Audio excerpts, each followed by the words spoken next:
వాళ్ళు సంతకం పెడతారు. ఇది బాగా గుర్తుపెట్టుకోవాలి. 2 డబ్బాలుంటాయి. 2002లో నీ వివరాలు ఏమిటి, 2026లో అక్కడ లేకపోతే 2026లో నీ వివరాలు ఏమిటి. 2002లో ఆ లెఫ్ట్ సైడ్ ఉండే డబ్బాలో నీ వివరాలు లేకపోతే నీ బంధువుల వివరాలు రాయాల్సి ఉంటది. అంటే బంధువులు అంటే తల్లి, తండ్రి, తాత, అమ్మమ్మ, వీళ్ళ వివరాలు రాయాల్సి ఉంటది. ఇది చాలా చాలా చాలా ఇంపార్టెంట్. వాటినే ఎన్యూమరేషన్ ఫామ్ అంటారు. బూత్ లెవెల్ ఆఫీసర్ మన ఇంటికి 3 సార్లు వస్తారు. ఓకే, బూత్ లెవెల్ ఆఫీసర్ మన ఇంటికి రాకపోతే మనం ఏం చేయాలి చెప్పండి? మనమే వాళ్ళ దగ్గరికి వెళ్ళాలి. మరి బూత్ లెవెల్ ఆఫీసర్ వాళ్ళు ఎవరు ఏంటి అనే వివరాలు మనకి ఎట్లా తెలుస్తాయి? ECI net. బాబా పోస్టర్ ఉందమ్మా, ఈసీఐ నెట్. ఈసీఐ నెట్ అని ఒక యాప్ ఉంటుంది. ఆ యాప్ లో మీకు అన్ని వివరాలు కూడా దొరుకుతాయి. ఈసీఐ నెట్ అని ఒక యాప్ ఉంటుంది. ఆ యాప్ ఒకసారి చూడండి. అది బాబు నాకు ఇచ్చాము. అది చాలా చాలా ఇంపార్టెంట్ యాప్. ఇది బ్యూటిఫుల్ యాప్, చాలా బాగా డెవలప్ చేసిండ్రు. గూగుల్ ప్లే స్టోర్ లో, అదే విధంగా మరి యాపిల్ ప్లే స్టోర్ లో దొరుకుతుంది. ఈసీఐ నెట్ అనే యాప్ మీరు డౌన్లోడ్ చేసుకుంటే మీ ఓటర్ ఐడి కార్డు అందులో ఫీడ్ చేయగానే మీకు మీ బూత్ లెవెల్ ఆఫీసర్ ఇన్ఫర్మేషన్ వస్తుంది. మీ బూత్ లెవెల్ ఆఫీసర్ ఇన్ఫర్మేషన్ వచ్చిన వెంటనే మీరు వారికి కాంటాక్ట్ చేసి మీరు అపాయింట్మెంట్ ఫిక్స్ చేసుకోవచ్చు. ఇది చాలా చాలా చాలా చాలా చాలా చాలా ఇంపార్టెంట్. ఓకే, ఇప్పుడు మీకు 3 ఫామ్ల గురించి చెప్తా. ఫామ్ 6 అంటే ఏంటి? ఫామ్ 6 అంటే ఏంటి? ఎస్ సార్, కొత్త ఓటర్. వెరీ గుడ్, గట్టిగా చప్పట్లు కొట్టండి. మీ పేరేం పేరు?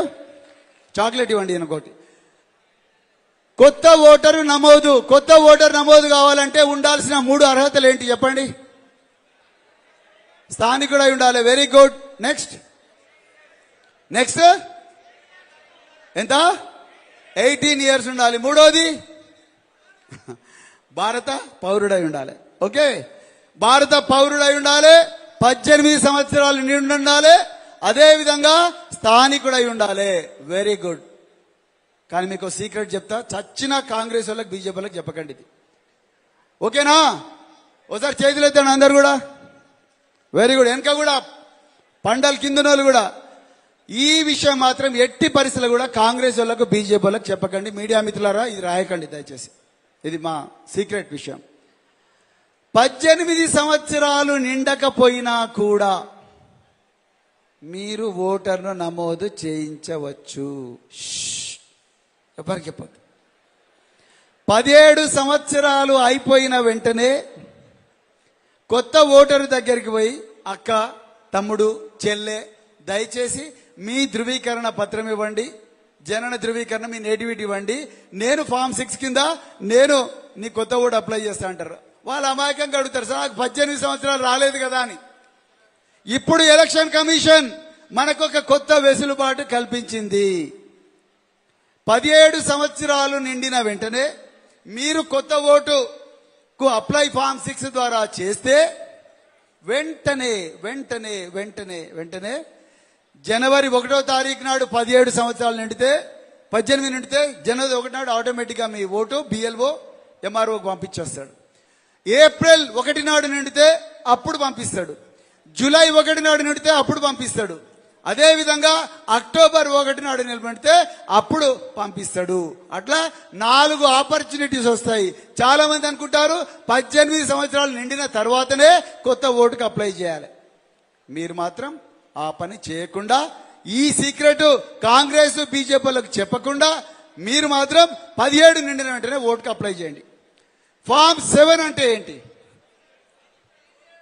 ఫామ్ 7 అందరు రైట్ సైడ్ లో చెప్తాను, లెఫ్ట్ సైడ్ వాళ్ళు మీరు చెప్పండి. ఫామ్ 7 అంటే ఓట్ల తొలగింపు. చాలా చాలా ఇంపార్టెంట్. వెస్ట్ బెంగాల్లో మమతా బెనర్జీ ఓడిపోయింది ఇందుకోసమే. ఓట్ల తొలగింపు నిర్దాక్షిణ్యంగా జరుగుతుంది. దీని పట్ల మీరందరూ కూడా అప్రమత్తంగా ఉండాలి. మిత్రులారా, పెద్దలు గౌరవనీయులు కేసీఆర్ గారు ముఖ్యమంత్రి కావాలంటే ముందు మనకు 100 మంది ఎమ్మెల్యేలు గెలవాలి. అచ్చంపేటలో కూడా బీఆర్ఎస్ పార్టీ ఎమ్మెల్యే గెలవాలి. బీఆర్ఎస్ పార్టీ ఎమ్మెల్యే గెలవాలంటే మీరందరూ కూడా ఓటర్ల దగ్గరికి పోవాలి. ఓటర్ల దగ్గరికి పోవాలంటే ఓటర్ల దగ్గరికి పోతే ఆ వ్యక్తికి ఓటు హక్కు ఉండాలి. కరెక్ట్. ఆ వ్యక్తికే ఓటు హక్కు లేకపోతే మన కళ నిజమవుతుందా? అందుకొరకే మీరు జాగ్రత్తగా ఉండాలి. ఫామ్ 7 ఓట్ల తొలగింపు మీకు తెలవకుండా ఓట్లు తొలగించే ప్రమాదం ఉన్నది. బిఎల్ఓలు ఇంతకుముందే చెప్పినట్టుగా వాళ్ళు కాంగ్రెస్ పార్టీకి బీజేపీకి విధేయులై ఉంటారు కాబట్టి బిఎల్ఓలు వాళ్ళు మనం ఒక్క రోజు లేకపోయినా వీళ్ళు షిఫ్టెడ్ అని రాసేస్తారు అంతే. షిఫ్టెడ్ వెస్ట్ బెంగాల్ జరిగింది అదే. షిఫ్టెడ్ అంటే ఇక్కడ నుంచి వెళ్ళిపోయినరు అని రాస్తారు. నీకు నోటీస్ కూడా రాదు. కానీ బిఎల్ఏగా బిడ్డ మాకు నోటీస్ వచ్చిన తర్వాతనే నువ్వు ఆ ఓటు తొలగింపు కార్యక్రమం చేయాలి. చాలా మంది బతుకున్నా కూడా చచ్చిపోయినని రాపిస్తారు. ఆంధ్రప్రదేశ్లో నేను చెప్పింది అదే. 2018లో బతికిన వాళ్ళు కూడా చంపే కుట్ర జరిగింది. అందుకొరకే మీరు 2018లో జరిగినది ఇక్కడ జరగకూడదంటే మీరు ఓట్లు తొలగకుండా అన్ని జాగ్రత్తలు కూడా తీసుకోవాలి. డెత్ సర్టిఫికెట్ కానీ ఇంకా ఏవైనా బర్త్ సర్టిఫికెట్ ఒక ఆయన బతికే ఉంటే నేను బతికే ఉన్నాను అని ఆ వ్యక్తి దగ్గర నుంచి మీరు ఒక సర్టిఫికెట్ తెచ్చుకోవాల్సి ఉంటుంది. తెచ్చుకొని దగ్గర పెట్టుకోవాలి. ఇక మూడవది ఫామ్ 8 అంటే ఏంటి? ఫామ్ 8 మార్పులు చేర్పులు. Very good. గట్టిగా చప్పట్లు కొట్టండి ఆ బ్రదర్కి ఒకసారి. చప్పట్లు కొట్టండి. ఏం కాదు. ఫామ్ 8 అంటే సవరణలు. ఓకే. ఇక నాకు పర్సనల్ ఎక్స్పీరియన్స్ ఒకటి అయితే మీకు చెప్తా. ఒక నెల రోజుల క్రితం నా ఓటు సిర్పూర్ కాగజ్ నగర్లో ఉంది.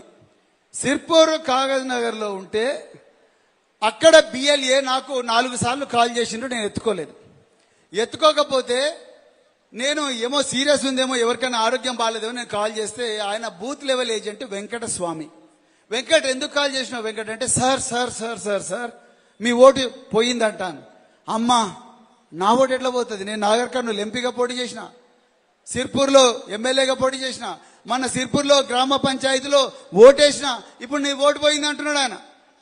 బిఎల్ఓ మేడంతో మాట్లాడండి అంటే ఆమె బిఎల్ఓ ఒక మాట అన్నది. సార్ మీరు 2025లో పంచాయతీ ఎలక్షన్లో ఓటేసినారు, చాలా బాగుంది, కానీ మీ ఓటు మ్యాప్ అయితే లేదు సార్ అన్నది. నాకు ఒక్కసారి గుండె పగిలింది. అమ్మా నా ఓటు మ్యాప్ కాకపోవడం ఏంటి మేడం? నేను మీరు ఆమె అడిగింది 2002లో మీరు ఎక్కడున్నారంటే నేను 2002లో కరీంనగర్ జిల్లా ఎస్పీగా ఉన్నానండి అని. 2002లో కరీంనగర్ జిల్లా ఎస్పీ ఉంటే మీరు ఓటు ఎక్కడ వేసిన 2004లోనే అడిగింది. 2004లో నేను ఓటు కరీంనగర్ జిల్లాలోనే వేసిన. అయితే మరి అప్పటి మీ ఓటర్ లిస్టులో అయితే మేము చూస్తే దొరికితే దొరికినట్టు లేకపోతే పోయిందన్నది. తర్వాత మళ్ళీ ఆమె డేటాబేస్ అంతా చెక్ చేస్తే కరీంనగర్లో నా ఓటు దొరకలేదు. మళ్ళీ ఫోన్ చేసింది. సార్ మీకు ఓటు రానట్లండి, దయచేసి మేడం నా ఇజ్జత్ పోతుంది. నేను నాగర్కర్నూలు ఎంపీగా పోటీ చేసిన, అచ్చంపేటలో ప్రచారం చేసినాం, కల్వకుర్తిలో ప్రచారం చేసినాం, అలంపూర్లో ప్రచారం చేసినాం. నిరంజన్ రెడ్డి గారు నా కోసం భయంకరంగా తిరిగిండ్రు.